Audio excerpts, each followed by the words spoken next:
Qualitative data and quantitative data.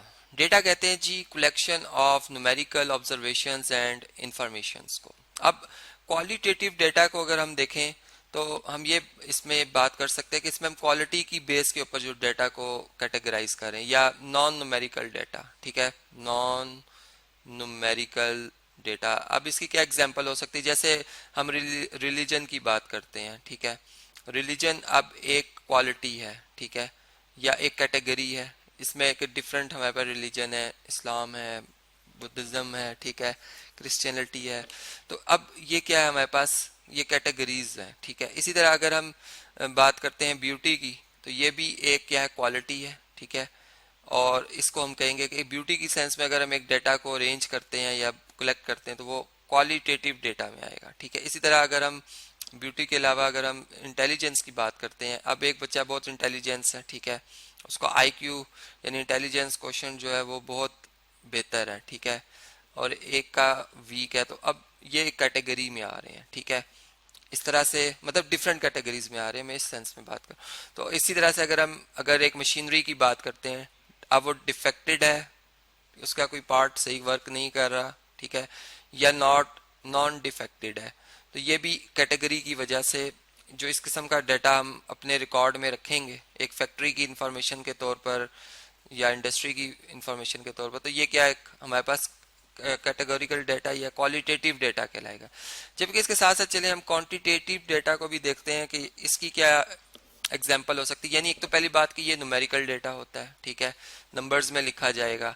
और दूसरी बात ये कि अगर हम देखें तो ये न्यूमेरिकल्स जो है, नंबर्स जो है, ये मेजरेबल भी हो सकते हैं और काउंटेबल भी हो सकते हैं, ठीक है। अब अगर काउंटेबल की बात की जाए तो जैसे मैं बात करता हूँ नंबर ऑफ कार्स की, एक स्ट्रीट में कार्स की या एक सोसाइटी में कार्स की, या नंबर ऑफ हाउसेस की मैं बात करता हूँ, या नंबर ऑफ फैमिली मेंबर्स की बात करता हूँ, ठीक है, फैमिली मेंबर्स, या number of new born babies की बात करता हूँ, ठीक है, मतलब या जो भी जिनकी डेथ होगी या एक हादसे में उन लोगों की तादाद देखता हूँ। तो ये क्या है मेरे पास, ये एक क्वांटिटेटिव डेटा है। या अब इसमें मैंने कहा कि ये हमारे पास काउंटेबल थे। अगर मैं मेजरेबल की बात करूं जिसे मैं कंटिन्यूस डेटा भी कह सकता हूं, तो वो क्या आ सकते हैं, जैसे एज है या हाइट है, ठीक है। हाइट को अगर आप देखें तो ये हम मेजर करते हैं, जैसे कि हम कहते हैं इतनी फीट हाइट है इस बंदे की, 5 फीट है या 5.2 फीट है, ठीक है। नंबर्स में इसको रिप्रेजेंट करते हैं और उसको मेजर करके रिप्रेजेंट करते हैं। एज है, जैसे अब एज हम कहते हैं जी कि इस बंदे की एज जो है वो 5 ईयर है, ठीक है, 5 ईयर है, या 5 ईयर एंड 6 मंथ्स है, या 5 year and 2 month and 7 days है, ठीक है। ऐसा मतलब उसको आवर्स में भी ला सकते हैं एज को, और सेकंड्स मिनट्स में भी। और इसी तरह अगर हम देखें हाइट के साथ साथ हमारे पास जो है वेट, ठीक है, जिसको हम मेजर कर सकते हैं।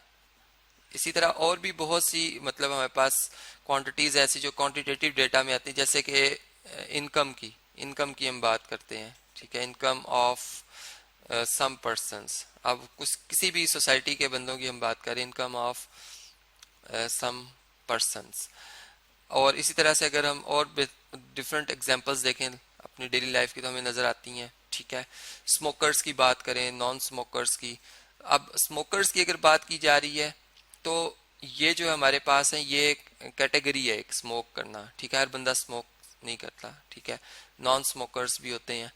तो इसका मतलब कि ये तो कैटेगरी, लेकिन अगर उनकी तादाद हम गिन के बताते हैं कि 50 स्मोकर्स हैं आउट ऑफ 80, तो ये फिर एक क्वांटिटेटिव डेटा होगा उस सेंस में कि हमने नंबर्स की शेप में बताया कि 80, जैसे इनकम हम कह रहे हैं कि इनकम जो है ये 5,000 रुपीज है इस पर्सन की, ठीक है। तो ये इस सेंस में फिर ये एक क्वांटिटेटिव डेटा बनेगा, ठीक है। तो इस तरह से हम इन एग्जांपल से जो है वो बेहतर समझ सकते हैं कि जो डिफरेंस है क्वांटिटेटिव डेटा में और क्वालिटेटिव डेटा में वो क्या है, और किन किन एग्जांपल से हम इनको एक दूसरे से सेपरेट कर सकते हैं।